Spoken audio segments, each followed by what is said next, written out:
For most of us, jumping rope may seem like a simple childhood pastime, but for this woman, it's a way of life. My name is Tori Boggs, and I'm a professional jump roper. For more than 20 years, she's been pushing the boundaries of jump rope and elevating her craft to unthinkable levels. My favorite moment is when I pull out my rope, do something absolutely crazy, and see how people's minds are blown.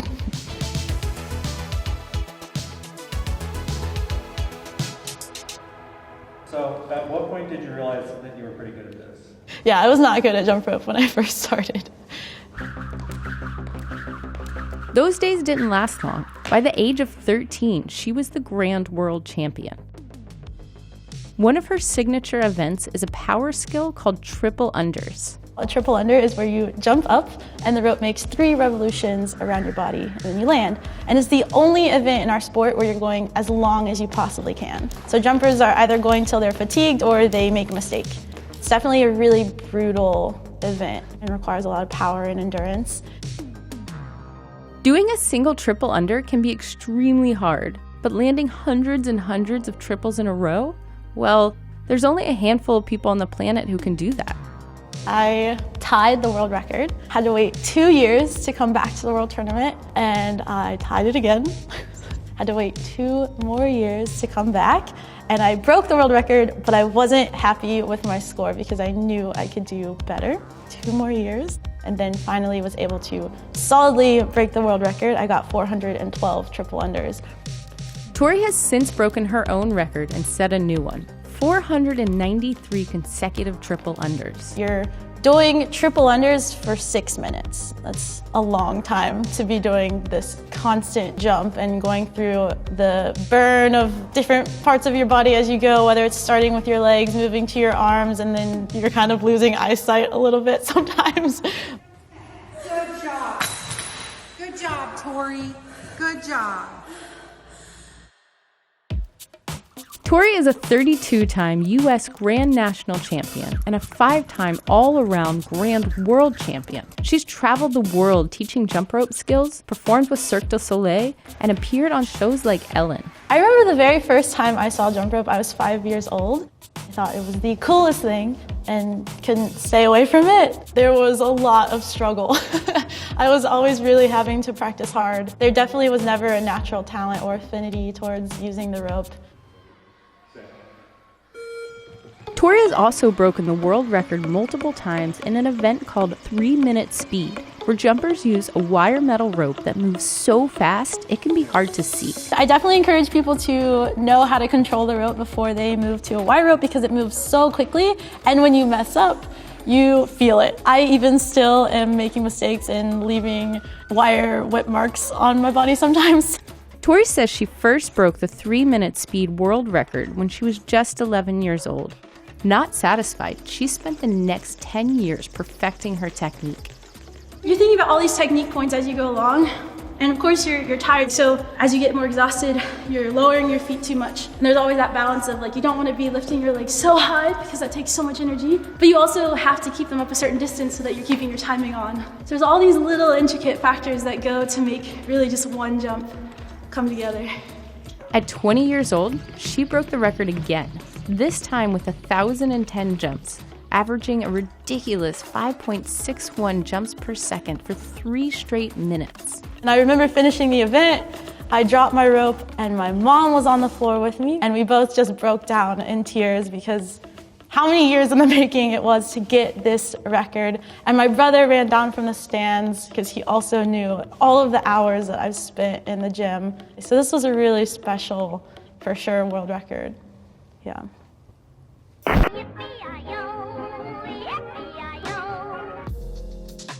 Nobody can agree on where exactly jump rope started, but we know it's been around since at least the 1600s. In modern times, it's gained fame as a playground activity, a fitness craze, and a training tool for boxers. But it's also a global sport with competitors from more than 50 countries. And Tori's been a pioneer, pushing new techniques and inventing new tricks. So I always say that when you learn a new jump rope skill, you can say that you have it after you've done it 5 times. But to really know the skill, it takes a good 30 times. A mick release is where you're letting go of one handle, but the rope is still moving in a forward direction. It looks like it defies laws of gravity, but it's really simple physics that makes this skill work. It kind of blows everyone's minds. Splits are doing a split with the jump rope in your hand. The tricky part of this is that you gotta jump out of it or else it's not a jump rope skill. There's another skill that I'm kind of known for, it's called the bubble. The bubble is where you're jumping up off the air and then the rope is moving horizontal around your body. For kamikaze, you're starting in push-up position and you jump and swing the rope around you and land back in push-up position. The back tuck is a backflip with the jump rope. It was really scary when I first started doing it. I was about 10. Now it's an easy skill that I can just let me go run and do a backflip with my jump rope. The TJ is the most famous of jump rope skills. The TJ consists of a side swing to start, and then when you cross your arms, the bottom arm is going under one leg. This is called a toad or a leg over cross. And then the last part of the skill is opening your arms and jumping out of it. The Webster is a one-footed front flip. The thing with doing any forward front flips is you're always worried about the landing. Once you get around, you gotta get back up into the next jump and keep moving on. One of my favorite skills is called a jami. So you do a side swing, a leg over, and a cross out of it. And it looks pretty cool. I actually named my dog Jami because of that skill. I'm known as like a power dynamic jumper, which is how I strive to move with the rope. So the idea is that I'm constantly kind of cutting and changing direction. Tori has also invented skills never seen before. She named this one the Torminator. It's a back extension roll, but I have one handle under my leg and I'm in a handstand and then reach up and grab the rope and pull it under me. While the ability to master individual skills can take years, it's the ability to seamlessly link tricks where a jumper's creativity and style really show. Everyone has their own unique way of doing skills, which is also really special about jump rope, that you have your own style. But the really creative part is how you choose to combine those skills and how you choose to move with the rope. And that's really where your own individual style comes into play.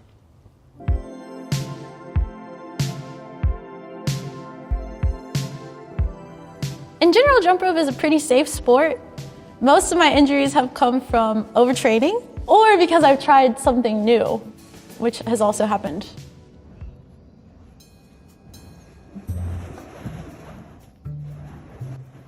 I was really confident, like, I can jump over this rope, it's just a little bit hotter this time, right? But I got it wrapped around my ankle, ended up with second, third degree burns. My goal then was, I'm gonna immediately tomorrow reset, re-soak my rope and do it again. Yeah, I think that's also a lesson that I've learned in jump rope, is to face your fears, and if something does go wrong, instead of panic and abort, let's problem solve and figure out how to get around this.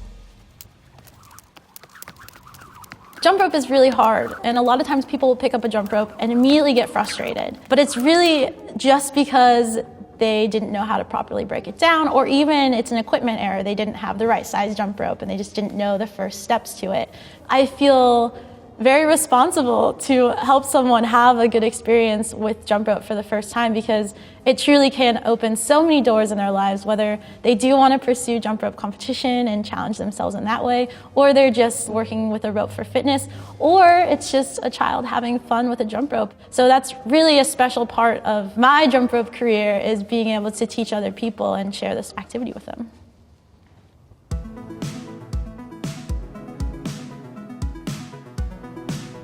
Pretty much everything I've learned in life has been through jump rope, or with a jump rope in my hand at least. No matter what's going on in my life, I could be in the lowest of moments, but when I pick up my jump rope, I just have such a good feeling, and it kind of brings me out of whatever funk I might be in. And that's not to say I don't ever have fights with my jump rope. We've definitely gone through this relationship of, oh, I hate you, I can't figure anything out, nothing's working.